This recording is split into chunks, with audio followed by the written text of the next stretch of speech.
So I'm going to take this time right now to first talk about another core philosophy. That philosophy is to be pessimistic about the future in general. Now, that may not seem like an approach you want to take. It may seem very contrary to how you might want to think about your retirement planning, but it's actually critical to your success if you'll follow with me here.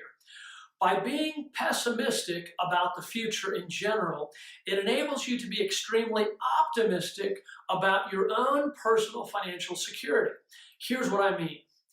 What I've noticed over the past 20 years as I've had to implement damage control for people coming into our office from other advisors is that many of these other advisors tend to be overly optimistic in their assumptions. And oftentimes, advisors want to impress or win your business by showing you a very attractive retirement projection.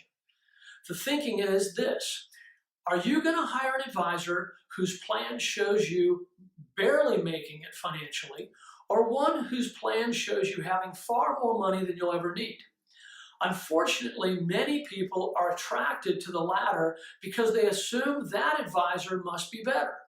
Today, I'm going to suggest a very different approach.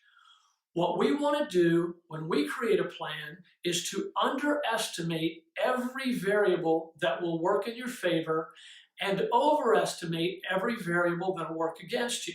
Why would I do this? Because if I can create a plan that works when we take this approach, then the reality will be even better.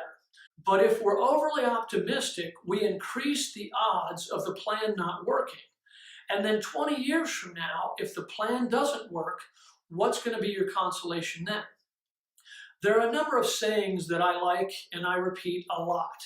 One of them is that I want all surprises to be good surprises. So I'm going to purposefully be overly conservative in our planning approach.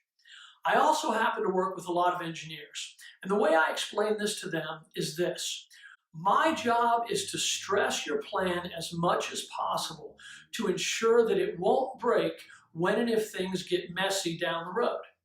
This seems to resonate with those individuals pretty well. Now, for those of you who aren't engineers, simply think of it this way.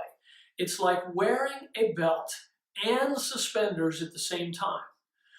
The bottom line is the goal is to be sure you don't get caught with your pants down, right? So hopefully that all makes sense.